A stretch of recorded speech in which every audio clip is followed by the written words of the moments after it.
First question of the Burning Questions, the inaugural edition for Queensland. You're going to play a big role in this, Ricky. We're not getting a lot of your mouth, but we're getting a lot of nose, eyes and forehead at the moment. Who's going to lead the Sunshine Sprint, first of all, and can King of Swing win from wide on the second row? First of all, crunch time. What's going to happen there? Yeah, look, I'd like to think he can lead them, Bono. He's never drawn in this close in a feature race like this, and he's right on his game.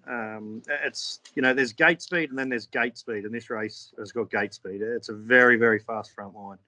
There's gate speed and there's gate speed. I like that. Gate speed, and gate speed. This one's got triple gate speed. The big question, though, I think you can get across Bright Energy, but you then have the critical decision of who you're willing to hand up to, if anybody.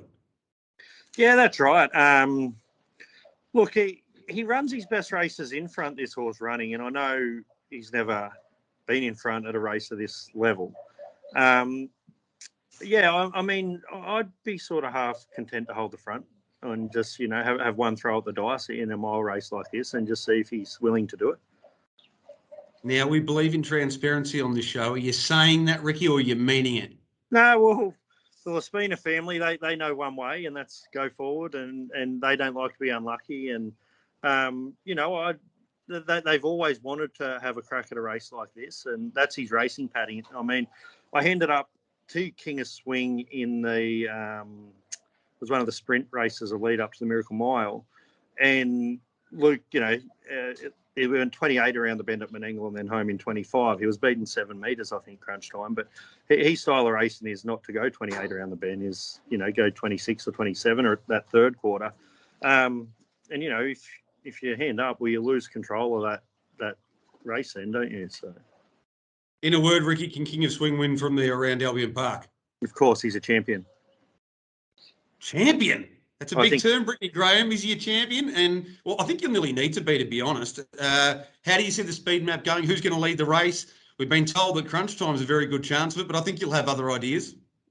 Yeah, it's probably one of the quickest front lines I've seen at Albion Park in a very, very long time. There's so many across that front line that in any other circumstance you would think would just be the winner or the leader, at least to that first turn quite easily. But my probably concern for those drawn down low, the likes of Bright Energy, Crunch Time, and also Ultra Orlando, is the fact that they're all drawn side by side. And we know that it's much harder to cross when you're side by side a horse as opposed to having that little bit of space to work with. And I do think that Turn It Up's going to have that space to work with. He's got Uncle George drawn to his direct inside, which you would assume won't be going forward, and therefore he might just have that little bit of a buffer. So Turn It Up's led the Blacks of Fake last year from 7. He also led earlier this carnival, the Lucky Creed, as well from 7, and I think it's a bit of an advantage to draw out there as well. And Shane Graham knows the starting point so well that he's just so fast that first 50 Turn It Up. If he gets out within 50,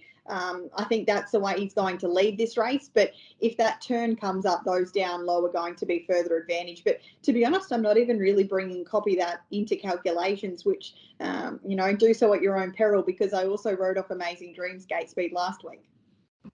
Something tells me Brittany Graham knows a little bit about Queensland harness racing. I don't know. I've got a vague idea. Skeeter, what did you come up with? Who's going to lead the race? And then I'll come back to both of you and find out whether you think King of Swing can win. Look, it is so quick and it's going to be so interesting, isn't it? I changed my mind about 3 times going through this last night. I thought, yep, that's the horse that's going to lead, and then I'd move on to the next horse and watch some replays and think, nope, that's the horse. So, look, I settled with Ultra Orlando. I just think he gets out so quick. I think Bright Energy on his back, they'll be running along. But look, I don't have a whole heap of confidence with that because it is so quick and anything can happen. So I'm going with Ultra Orlando, and absolutely, I think King of Swing can win. We know what a brilliant horse he has been for a few years now, and he's going to need a few things to go his way, but I think he can prove that he is, one of the premier horses on Saturday night.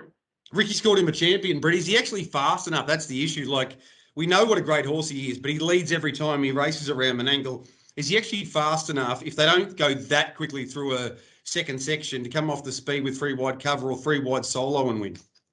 Yeah, it's a tricky one, isn't it? And I think I mentioned this last week when it came to the Rising Sun and with Expensive Ego. It's not just the fact that you've drawn off the second row, it's the fact that you also lose any sort of tactical advantage early on because you basically have to deal with what's in front of you. Now, he does follow out Ultra Orlando, who's a really quick beginner. So does Luke sort of try and follow through early there and get himself in a more forward position? I don't know. I had a look at the stats because I'm a nerd, and King of Swing has had 21 starts for the Cobbity team, and he's led on 18 of those occasions.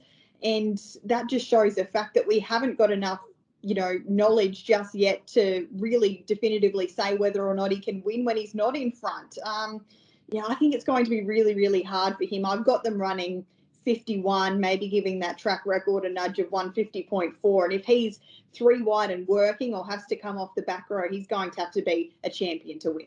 Hey, Britt, I run this show, okay? I know you're the biggest dog in Australian harness racing and you wrote the questions, but don't start talking about the track record till I ask. That's the second question on the list, all right? Amateurs. All right, so I think that King of Swing can win, but I just think he's a far superior horse in front. I think it's going to be awfully difficult. I think that Ultra Orlando will lead as well. There's no way in the world, I don't think, that Turn It Up will be able to cross Ultra Orlando if they're desperate to lead. And I reckon, Ricky, I try to just read his eyes. That's why he's only showing us his forehead at the moment, because when I said, are you serious about leading? I just saw signs of deception, but I can't be 100% sure.